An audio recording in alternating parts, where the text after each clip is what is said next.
First, Grant, I know you've been working in the country since about 2014. How would you describe the situation, how it's deteriorated since then? Well, when people think of famine, and that is the main reason that we are having this conversation, they think now the situation is bad. The reality is the use of the term famine is not the panic button being hit. It's so far past that. The panic button was hit years ago when a similar report said 4 million people were on the brink of starvation. So the current situation, the current breakdown here is so bad it's difficult to describe. 100,000 people fall under that declaration of famine. But what can be missed in all of this is that nothing is 5 million people will be extremely food insecure. So even if the worst case scenario dealt with, 40% of the country is still just one step below famine, while another 50% struggle to survive as well. My concern with all of this is what happens next year if this famine is no longer technically a famine? It could be considered a success and forgotten about, while 5 million people are still in dire conditions. Even if the United Nations is successful in raising the money it says it needs to deliver some aid to countries like South Sudan and the three others that they see most at risk at this point, how difficult is it to get access to the people who actually need food at this point? In terms of aid, going to people who need it most, it's an extremely challenging, many times dangerous task for those humanitarian workers doing it. There are no roads in Memphis. There's no landing strips for aircraft. It has been a problem since the outbreak of civil war here in South Sudan in 2013, as the fighting factions are typically divided along ethnic lines. So even if you were a civilian, you could face major challenges having aid being allowed in your area because you're from a different than the leading party. And I'm not sure of the likelihood of anything drastically changing in terms of free movement simply by aid agencies asking for free movement. But I can say nothing will change without a stronger voice from the international community. So, Alison, I really appreciate your work in bringing this issue to light. The people of South Sudan need the voice of Canadians like yourself and Canadian leaders to really put pressure on both governments and opposition leaders to allow that access. What is it like for journalists working in the country? In the introduction, you said I've been here since 2014, and honestly, every day of that has been an extreme privilege to work with South Sudanese journalists here.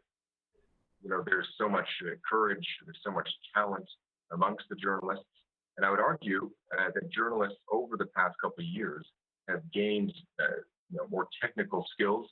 I would argue they're more talented journalists, but they're more restricted than they ever have been. So being a local journalist here means threats, intimidation, detainment, censorship, and as we've seen over the past few years, even death.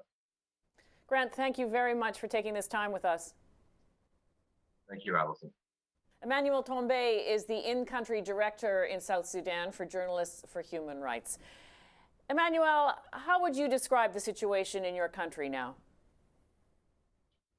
Yes, basically the situation in South Sudan at the moment, it has become a little bit calm within the town, but outside the city, there are some reports, tension, and there are fear, panic, and people have moved out of their villages. Some are able to make their way to Uganda. Some are able to reach Congo. Some are able to reach Ethiopia, and even some are in Kenya and Sudan. So most of them are hosted as refugees at the moment outside the country. These are the citizens of the country. But within the country, those ones who are not able to get out of South Sudan have been hit with the hunger that is in the country currently.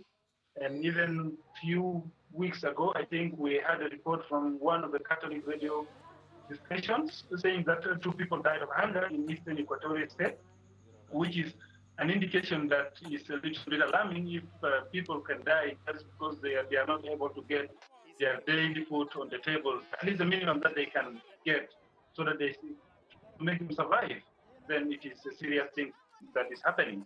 How difficult is it for journalists like you to actually cover this story?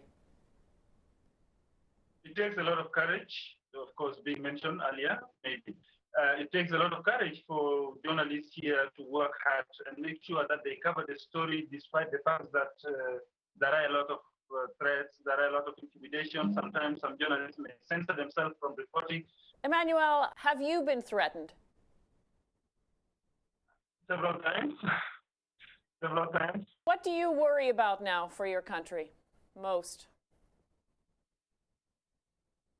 The continuous fighting is not all that favorable because almost every South Sudanese is tired of war, and including us, we are tired of war. We are tired of seeing people, women, children suffering in the street. And if you have access to see the street of Juba at the moment, number of street children, women in the street have increased because they are not able to stay in their own villages. They are not able to cultivate to get the little that they can do. And then they come to the city because they feel city is more safer for them. And then when they reach the city, they are not able to cater for themselves, and then they end up at the street. So meaning the prominent thing is that the peace in the country will prevail once that there is no fighting in any part of South Sudan, meaning people will have that kind of joy and hope again to regain their faith. Emmanuel, thank you very much for talking to us. Thank you so much.